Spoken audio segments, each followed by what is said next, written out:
چیزیں کر رہا ہے, آپ کو فیسیلیٹیٹ کر رہا ہے, یہ اس کی لو لینگویج ہے, اس کی ایکسپریشن آف لو ہے. ضروری نہیں کہ وہ لوی ڈوی بانڈنگ آپ کے ساتھ شروع کر دے, یا ضروری نہیں ہے کہ وہ بہت ایکسپریسو ہو جائے.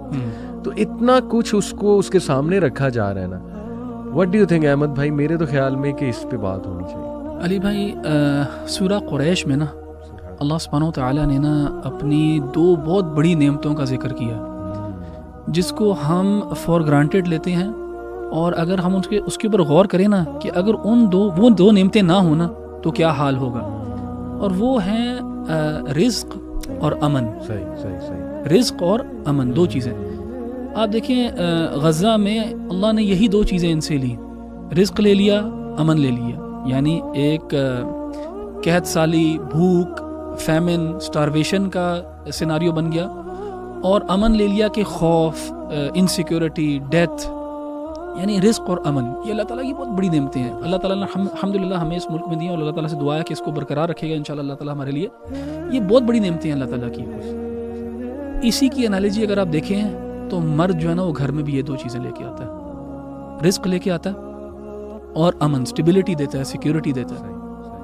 اور اگر اس کو آپ ایکویژن سے نکال دیں تو امن جو ہے اس میں کمی ہو جاتی ہے, انسیکیورٹی ہو جاتی ہے, اور رزق میں تو وافر کمی ہو جاتی ہے کیونکہ وہ بریڈ ونر ہے فیملی کا. اب دیکھیں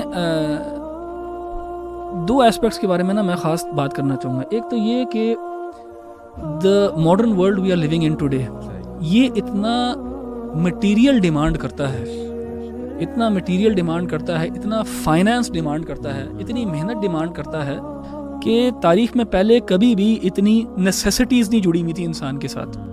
یعنی اب آپ کے لیے نا گاڑی نیسیسٹی بن گئی ہے. سواری جو ہے, گاڑی ہوگی, موٹر سائیکل ہوگی, آپ کے لیے نیسیسٹی ہے. چھت ظاہر ہے نیسیسٹی ہے, آپ کے سر کے اوپر چھت نیسیسٹی ہے. بجلی جو ہے وہ نیسیسٹی ہے. اس گرمی کے اندر ایئر کنڈیشنر جو ہے نیسیسٹی ہے. بچوں کو اسکول بھیجنا نیسیسٹی ہے. یہ نیسیسٹیز ہم نے بنا لی ہیں اپنے اوپر. یہ کوئی ایکسٹراویگنس نہیں اب کنسیڈر کیا جاتا ہمارے عرف کے اندر, یہ نیسیسٹیز ہیں. ان نیسیسٹیز کو پورا کرنے کے لیے, اس پہیے کو چلانے کے لیے بہت تیز بھاگنا پڑتا ہے اس کے اندر, اور تاریخ میں کبھی بھی ایسے نہیں ہوا. سو وہ جو مرد کے اوپر برڈن اور پریشر ہے نا, just to make ends meet, just to make sure کہ اس کی نیسیسٹیز اس کی فیملی کی اور اس کی پوری ہو جائیں, وہ یعنی بہت ایکسٹریم ہے. یعنی اس وقت بہت زیادہ لوگ جو ہیں وہ 2-2, 3-3 جابس کرتے ہیں. صبح اگر 8 بجے نکلتے ہیں تو شام 8-9 بجے واپس آتے ہیں.